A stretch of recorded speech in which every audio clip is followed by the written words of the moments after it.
Hello my dear students, welcome to Learner's World. In this video I talk about a short story named Girls written by Mrinal Pandey part 2.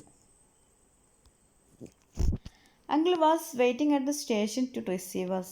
അങ്ങനെ ഞങ്ങൾ സ്റ്റേഷനിലെത്തി. അപ്പോൾ അവിടെ ഞങ്ങളുടെ uncle ഉണ്ടായിരുന്നു ഞങ്ങളെ receive ചെയ്യാൻ വേണ്ടിയിട്ട്. On the way to the grandmother's house I sat next to my aunt. അങ്ങനെ ഞങ്ങളുടെ ഗ്രാൻഡ് മദറിൻ്റെ വീട്ടിലേക്ക് പോവുകയാണ്. അപ്പോൾ ഞാൻ എൻ്റെ ആൻറ്റിൻ്റെ അടുത്താണ് ഇരുന്നിരുന്നത്. I noticed how the rubies in her earlobes bobbed up and down as she chewed the petal.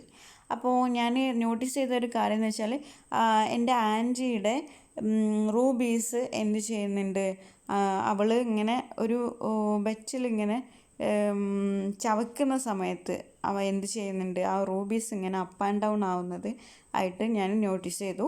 Every time the driver honked the three of us would scream in unison poo poo. അങ്ങനെ ഓരോ സമയത്തും driver എന്ത് ചെയ്യുന്നുണ്ട്, horn അടിക്കുന്നുണ്ട്. അപ്പം ഞങ്ങൾ 3 പേരും എന്ത് ചെയ്തു, ആ ഒരു ഹോണിനെ ഇമിറ്റേറ്റ് ചെയ്തിട്ട് ഞങ്ങൾ ഉച്ചത്തിൽ പൂ പൂ എന്ന് പറയാൻ തുടങ്ങി. The driver was amused at our screaming. അപ്പോൾ ഡ്രൈവർക്ക് അത് കണ്ടതും ഒരു സർപ്രൈസൊക്കെ തോന്നി. ഞങ്ങളുടെ ആ ഒരു ഉച്ചത്തിലുള്ള ആ ഒരു സ്ക്രീമിങ് കണ്ടപ്പോൾ ഒരു സർപ്രൈസൊക്കെ തോന്നി എന്നാണ് പറയുന്നത്. When we reached the house he lifted me and my younger sister. അങ്ങനെ ഞങ്ങൾ ഗ്രാൻഡ് മദറിൻ്റെ വീട്ടിലെത്തിയ സമയത്ത് എന്നെയും എൻ്റെ യങ്ങർ സിസ്റ്ററിനെയും ഡ്രൈവർ എന്ത് ചെയ്തു, ലിഫ്റ്റ് ചെയ്തു എന്നാണ് പറയുന്നത്. He had a huge moustache which smelt of tea and beedi. അപ്പോൾ ആ ഒരു ഡ്രൈവർക്ക് ഹ്യൂജ് മൊസ്റ്റാഷ് ഉണ്ടായിരുന്നു. അത് ഒരു ബീഡിയുടെയും അതുപോലെ ടീൻ്റെയൊക്കെ ഒരു സ്മെല്ലായിരുന്നു എന്നാണ് പറയുന്നത്. His uniform was made of coarse wool and it tickle me making me feel sleepy. അപ്പോൾ ആ ഒരു ഡ്രൈവറുടെ യൂണിഫോം എന്ന് പറയുന്നത് ഒരു വൂളായിരുന്നു, അതായത് ഒരു കമ്പിളി കൊണ്ട് ഉണ്ടാക്കിയിട്ടുള്ള യൂണിഫോം ആയിരുന്നു. അതെന്നെ ഇക്കിളിപ്പെടുത്തുന്നുണ്ടായിരുന്നു എന്നാണ് പറയുന്നത്. അതുപോലെ മേക്കിംഗ് മീ ഫീൽ സ്ലീപ്പി. അപ്പോൾ അതിൽ ഞാൻ ടച്ച് ചെയ്തപ്പോൾ എനിക്ക് ഉറക്കം വന്നിരുന്നു എന്ന് പറയുന്നുണ്ട്. When the water pot was lifted from the jeep it tilted and the water flowed everywhere in the jeep. അങ്ങനെ ഞങ്ങൾ ആ ഒരു ജീപ്പിൽ നിന്ന് വാട്ടറിൻ്റെ ആ ഒരു പോട്ട് ലിഫ്റ്റ് ചെയ്ത സമയത്ത് ആ വാട്ടർ അതിൽ നിന്ന് ഫ്ലോ ചെയ്തു എന്നാണ് പറയുന്നത്. This incident reminded of the father overturning the pot at home. അപ്പോൾ ഇത് കണ്ടപ്പോൾ എനിക്ക് ആ ഒരു ഇൻസിഡൻറ്റ് ഓർമ്മ വന്നു. അതായത് ഞങ്ങൾ ഗ്രാൻഡ് മദറുടെ വീട്ടിലേക്ക് പോരുന്നതിന് മുന്നേ ഫാദർ ഒരു പോട്ട് ബ്രോക്ക് ചെയ്തപ്പോൾ സമയത്ത് ഫ്ലോറിലൊക്കെ വാട്ടർ ഇങ്ങനെ ഫ്ലോ ചെയ്തതായ ആ ഒരു ഇൻസിഡൻറ്റ് എനിക്ക് ഓർമ്മ വന്നു. Absent-mindedly, I trod hard on my younger sister's sandal, nearly tripping her up. അപ്പോൾ ആ ഒരു സമയത്ത് ഞാൻ എന്ത് ചെയ്തു, എൻ്റെ യങ്ങർ സിസ്റ്റർ ഉണ്ടായിരുന്നു അടുത്ത്. അപ്പോൾ അവളുടെ സാൻഡിലൊന്ന് ചവിട്ടി. അപ്പോൾ ആ ഒരു ചവിട്ടിയത് മൂലം അവൾ എന്ത് ചെയ്തു, അവൾ വീണു. My mother whispered angrily that I was the cause of all her problems. അപ്പോൾ അത് കണ്ടതും അമ്മക്ക് ദേഷ്യം വന്നിട്ട് അമ്മ വിസ്പർ ചെയ്യുന്നുണ്ട്, എൻ്റെ എല്ലാ പ്രശ്നത്തിനും കാരണം നീയാണെന്ന് പറഞ്ഞിട്ട് അമ്മ വിസ്പർ ചെയ്യുന്നുണ്ട്. She caught me so hard I fell pain on my shoulder. അപ്പോൾ അമ്മ എന്ത് ചെയ്തു, എന്നെ വെരി ഹാർഡായിട്ട് എന്നെ പിടിച്ചു. ആ സമയത്ത് എൻ്റെ ഷോൾഡർ എനിക്ക് വേദനിച്ചു എന്നാണ് പറയുന്നത്. I thought of father because he never came with us when we went to grandmother's house. ആ ഒരു സമയത്താണ് ഞാൻ ഫാദറിനെ കുറിച്ചിട്ട് ഓർക്കുന്നത്. ഞങ്ങൾ ഗ്രാൻഡ് മദറിൻ്റെ വീട്ടിലേക്ക് പോരുന്ന സമയത്തൊന്നും ഫാദർ ഞങ്ങളുടെ കൂടെ പോരാറില്ല. As soon as we arrived mother would be lost among her relatives. അങ്ങനെ ഞങ്ങൾ അവിടെ വീട്ടിലെത്തിയതും അമ്മയുടെ റിലേറ്റീവ്സിനെ കണ്ടതും അമ്മ ഞങ്ങളെല്ലാം മറന്നുപോയി. പിന്നെ അവരെ അടുത്തായി അമ്മ എന്നാണ് പറയുന്നത്. If we tried to go near her our relatives would ask us to keep away so that she could have some rest while she was there. അപ്പോൾ ഞങ്ങൾ അമ്മയുടെ അടുത്തേക്ക് പോകും തോറും ആ റിലേറ്റീവ്സ് പറയും, നിങ്ങളൊന്ന് മാറി നിൽക്കുമോ, അമ്മക്ക് കുറച്ച് സ്വസ്ഥത കൊടുക്കും ഇവിടെയെങ്കിലും എന്ന് പറയുന്നുണ്ട്. Mother also would show a face as if we harassed her at home. അമ്മയുടെ ഒരു മുഖഭാവവും അങ്ങനെ തന്നെയായിരുന്നു. ഞങ്ങളെപ്പോഴും ശല്യം ചെയ്തിട്ട് ഉള്ള കുട്ടികളാണ് എന്നുള്ള രീതിയിലായിരുന്നു അമ്മയുടെ മുഖഭാവവും. I felt disgusted at the thought of entering grandmother's house. അപ്പോൾ എനിക്ക് ഗ്രാൻഡ് മദറുടെ വീടിനുള്ളിലേക്ക് കയറാൻ എനിക്ക് തീരെ ഇഷ്ടമല്ലായിരുന്നു. എനിക്ക് തീരെ ഇഷ്ടമില്ലാത്ത ഒരു പ്ലേസായിരുന്നു ഗ്രാൻഡ് മദറുടെ house. So I spend some time near the bushes. അപ്പോൾ അതുകൊണ്ട് തന്നെ ഞാൻ ആ ഒരു ചെടികളൊക്കെ ഒന്ന് നോക്കാൻ തുടങ്ങി. വീടിനുള്ളിലേക്ക് കയറാതെ പുറത്ത് നിന്നിട്ട് ചെടികളൊക്കെ ഒന്ന് വാച്ച് ചെയ്തു. A dog came and sniffed at me. ഒരു സമയത്താണ് ഒരു ഡോഗ് വന്നിട്ട് എന്നെ ഇങ്ങനെ എൻ്റെ അടുത്ത് ഇങ്ങനെ വന്ന് നിന്നത്. Then I heard somebody enquiring about me from the house. ആ സമയത്താണ് ഞാൻ കേൾക്കുന്നത് ആരോ എന്നെ അന്വേഷിക്കുന്നതായിട്ട്. I entered the house along with the dog. അങ്ങനെ ഞാൻ ഡോഗുമായിട്ട് ആ വീട്ടിനുള്ളിലേക്ക് കയറി. Grandmother was sitting with uncle's son on her lap. ആ സമയത്ത് ഗ്രാൻഡ് മദർ ഇങ്ങനെ അവിടെ ഇരിക്കുന്നുണ്ട്. അപ്പോൾ ഗ്രാൻഡ് മദറുടെ മടിയിൽ അങ്കിളിൻ്റെ സണ്ണും ഉണ്ട് എന്നാണ് പറയുന്നത്. She shooed the dog away. അപ്പോൾ അവൾ ഗ്രാൻഡ് മദർ ഈ ഒരു ഡോഗിനെ കണ്ടതും ഡോഗിനെ അവിടെ നാട്ടി ഓടിച്ചു. To her all animals were untouchables. അപ്പോൾ അവളെ സംബന്ധിച്ചിടത്തോളം ആനിമൽസ് എല്ലാം അൺടച്ചബിൾസ് ആണെന്നാണ് പറയുന്നത്. തൊടാൻ പറ്റാത്തതാണ് ആനിമൽസ് എന്നാണ് അവളെ സംബന്ധിച്ചിടത്തോളം. The dog went out. അങ്ങനെ ആ ഒരു ഡോഗ് പുറത്തു പോയി. I was told to bend down and touch grandmother's feet. അപ്പോൾ എന്നോട് ഗ്രാൻഡ് മദറുടെ ഫീറ്റിൽ കാലിൽ വീണിട്ട് അനുഗ്രഹം വാങ്ങാൻ വേണ്ടിയിട്ട് പറഞ്ഞു. Someone ask me to bend lower and added that since I was born a girl I will have to bend the rest of my life. അപ്പോൾ ആരോ പറയുന്നുണ്ട് നന്നായിട്ട് കുനിയണം എന്ന് പറയുന്നുണ്ട്. ഗ്രാൻഡ് മദറുടെ കാലിൽ നന്നായിട്ട് കുനിയണം എന്ന് പറയുന്നുണ്ട്.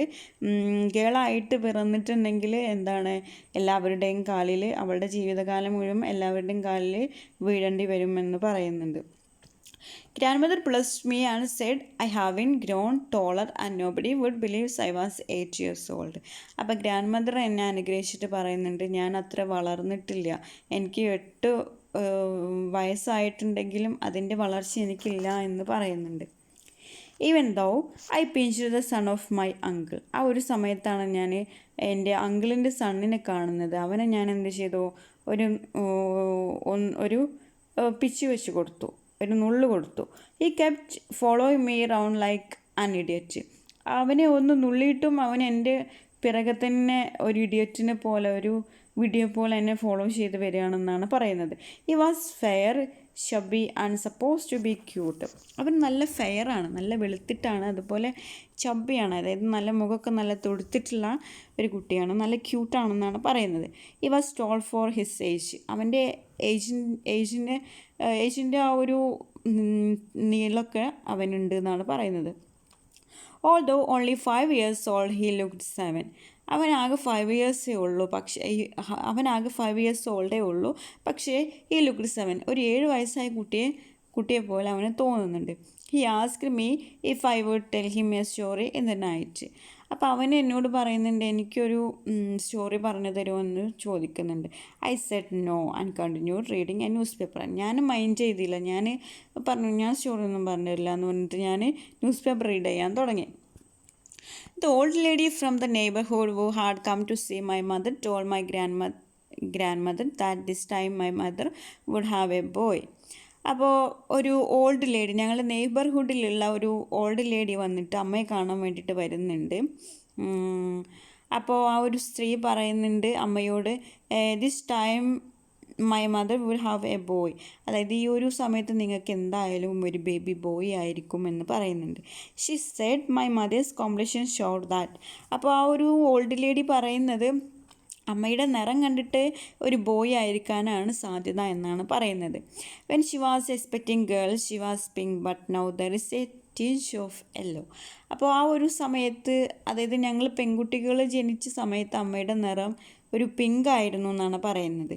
പക്ഷേ ഈ സമയത്ത് യെല്ലോ കളറാണ്, അതുകൊണ്ട് തന്നെ ഒരു ബോയ് ആയിരിക്കാനാണ് സാധ്യത എന്നുള്ളതാണ് ആ നെയ്ബർഹുഡിലുള്ള ആ ഒരു ഓൾഡ് ലേഡി പറഞ്ഞിട്ടുണ്ടായിരുന്നത്. So she was sure it is a boy. അവൾക്ക് ഉറപ്പുണ്ടായിരുന്നു ഇതൊരു ബോയ് ആയിരിക്കും എന്നുള്ളത്. But my mother was not so optimistic. പക്ഷേ അമ്മക്ക് അത്ര വിശ്വാസമൊന്നും ഉണ്ടായിരുന്നില്ല. She thought even this time it could be a girl.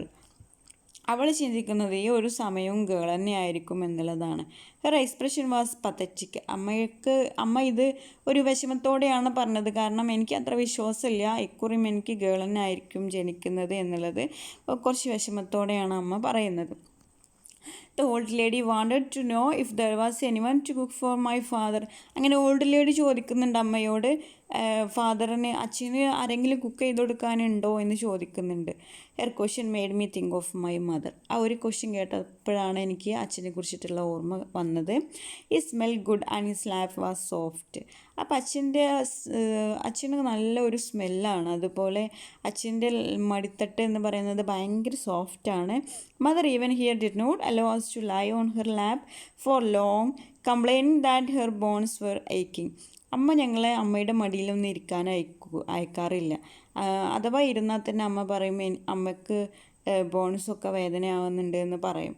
She would forces us to get in and go away saying she had a lot of work. അമ്മയുടെ മടിത്തട്ടിൽ ഇരുന്നിട്ടുണ്ടെങ്കിൽ അമ്മ വേഗം എഴുന്നേറ്റ് പോകാൻ പറയും, പുറത്ത് പോകാൻ പറയും. അമ്മയ്ക്ക് ഒരുപാട് ജോലികളുണ്ട്, എഴുന്നേറ്റ് പോകാനൊക്കെ അമ്മ പറയാറുണ്ട്.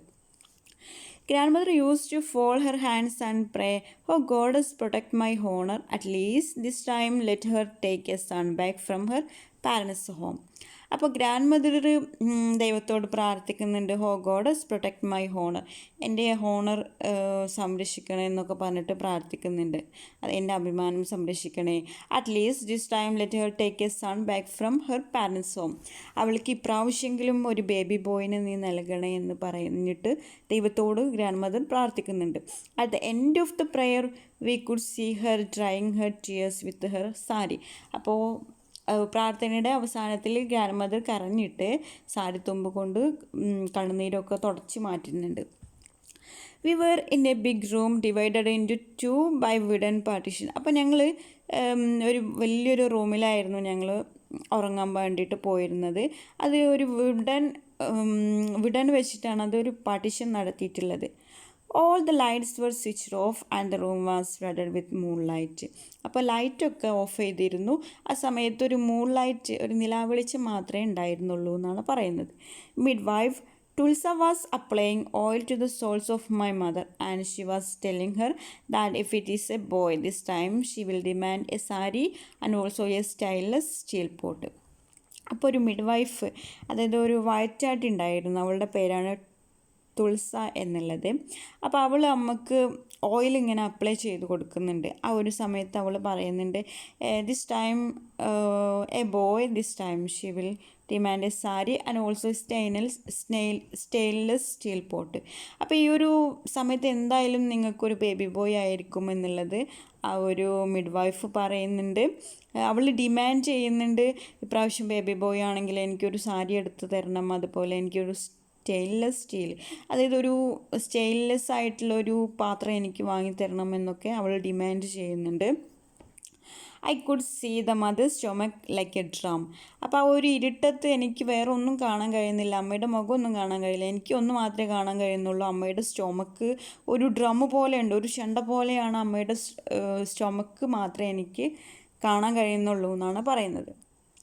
My mother told Tulsa that if it is a boy this time she will be relieved of childbearing again. അപ്പോൾ അമ്മ ടുൾസയോട് പറയുന്നുണ്ട്, ടുൾസ എന്നുള്ളത് മിഡ് വൈഫാണ്. അപ്പോൾ അവളോട് പറയുന്നുണ്ട്, ഈ സമയത്ത് ബേബി ബോയ് ആയിരുന്നെങ്കിൽ എനിക്ക് ഇനിയും ഒരു പ്രഗ്നൻസിയുടെ ആ ഒരു ബേർഡന് ചുമക്കേണ്ടിയിരുന്നില്ല എന്ന് പറയുന്നുണ്ട്. She asked the midwife to safely keep the oil vessel under the bed and then go home as her children would be waiting. അപ്പോൾ അവൾ ആ മിഡ് വൈഫിനോട് പറയുന്നുണ്ട്, ആ ഓയിൽ വെസലൊക്കെ ബെഡിൻ്റെ അടിയിൽ നല്ല സേഫായിട്ട് വെക്കൂ, എന്നിട്ട് നിങ്ങൾ വീട്ടിലേക്ക് പോയിക്കോളൂ, നിങ്ങളുടെ മക്കൾ നിങ്ങളെ വെയിറ്റ് ചെയ്യുന്നുണ്ടാകും എന്നൊക്കെ പറയുന്നുണ്ട്. She was going to say something more but she left it unfinished. അപ്പം അമ്മയ്ക്ക് എന്തൊക്കെയോ കൂടുതലൊക്കെ പറയാനുണ്ട്, പക്ഷെ അവൾ അതിന് മുഴുമിച്ചില്ല എന്നാണ് പറയുന്നത്. I wondered why grown ups always completed their sentences when they were talking about pleasant things but they left them incomplete if it was something unpleasant. അപ്പോൾ എനിക്ക് തന്നെ ഒരു അത്ഭുതം തോന്നി. അതായത് ഗ്രോണപ്സ്, അതായത് മുതിർന്നവരൊക്കെ ചില സെൻറ്റൻസുകളൊന്നും കംപ്ലീറ്റ് ചെയ്യാറില്ല. അതായത് നല്ല കാര്യങ്ങൾ മാത്രമേ കംപ്ലീറ്റ് ആയിട്ട് പറയാറുള്ളൂ, മോശമായിട്ടുള്ള പറയാൻ പാടില്ലാത്ത കാര്യങ്ങൾ അവർ കംപ്ലീറ്റ് ചെയ്യാറില്ല എന്നുള്ളതിന് എനിക്കൊരു അത്ഭുതം തോന്നി എന്നാണ് പറയുന്നത്. My mother often left your sentences unfinished like a woman's fate or 3 girls. എൻ്റെ അമ്മ ചില സെൻറ്റൻസുകളൊന്നും മുഴുമിപ്പിക്കാറില്ല, ആ ഒരു സെൻറ്റൻസുകളാണ് ഏതൊക്കെ? എ വുമൺസ് ഫേറ്റ്, അതൊരു വിമണിൻ്റെ വിധിയാണ്. അങ്ങനെ വരുന്ന സെൻറ്റൻസുകളൊന്നും അമ്മ എന്ത് ചെയ്യാറുണ്ട്? അൺഫിനിഷ്ഡ് ആക്കാറാണ് ചെയ്യാറുള്ളത്. 3 ഗേൾസ്, ഈ വക സെൻറ്റൻസുകളൊക്കെ അമ്മ എന്ത് ചെയ്യും? അൺഫിനിഷ്ഡ് ആക്കും, അതായത് ഫിനിഷ് ചെയ്യാറില്ല എന്നാണ് പറയുന്നത്. There is a bright star in the sky. അങ്ങനെ ഇരിക്കുമ്പോഴാണ് ഞാൻ ആകാശത്ത് ഒരു ബ്രൈറ്റ് സ്റ്റാർ കണ്ടത്. Father use to say that if I worked hard I could become anything I wanted. ആ ഒരു സ്റ്റാർ കണ്ടപ്പോൾ എനിക്ക് ആ അച്ഛൻ പറഞ്ഞ ഒരു വാക്കുകൾ ഓർമ്മ വന്നു. അതായത് ഇത് നല്ല ഹാർഡ് വർക്ക് ചെയ്താൽ എനിക്ക് എന്തും നേടാൻ കഴിയും എന്നുള്ള ഒരു കാര്യം എനിക്ക് ഓർമ്മ വന്നു. Once I asked him I can become a boy can I. അപ്പോൾ ഞാൻ ഒരിക്കലും അച്ഛനോട് ചോദിക്കുന്നുണ്ട്, എനിക്കൊരു ബോയ് ആവാൻ കഴിയില്ലേ, എന്തുകൊണ്ട് എനിക്കൊരു ബോയ് ആയിക്കൂടാ എന്ന് ചോദിക്കുന്നുണ്ട്. ആ ഒരു സമയത്ത് my father then told me not to argue with elders. ആ സമയത്ത് അച്ഛൻ ദേഷ്യം വന്നിട്ട് അച്ഛൻ എന്നോട് പറഞ്ഞു, എൽഡേഴ്സിനോട് ഇങ്ങനെ ആർഗ്യൂ ചെയ്യരുത് എന്ന് പറഞ്ഞു. My elder sister told me that I should never trust grown ups because they will get from you what they want by hook or crook by they won't tell you anything. അപ്പോൾ എൻ്റെ elder sister എന്നോട് പറഞ്ഞിട്ടുണ്ട്, ഒരിക്കലും നീ ഗ്രോണപ്സിനെ trust ചെയ്യരുത്, വിശ്വസിക്കരുത്. അതായത് എൽഡേഴ്സിനെ ഒരിക്കലും നീ വിശ്വസിക്കരുത്. അവർ കാര്യം സാധിക്കാൻ വേണ്ടിയിട്ട് നമ്മളവർ ഉപയോഗിക്കും. നമ്മളോട് കാര്യങ്ങളൊന്നും അവർ നല്ല രീതിയിൽ പറഞ്ഞു തരില്ല എന്ന് എൻ്റെ എൽഡർ സിസ്റ്റർ എന്നോട് പറഞ്ഞിട്ടുണ്ട്. Okay, I conclude here. I will discuss the remaining parts of the short story in our upcoming videos. Okay, thank you for watching our video. If you are interested, please subscribe, comment, share, like. Thank you.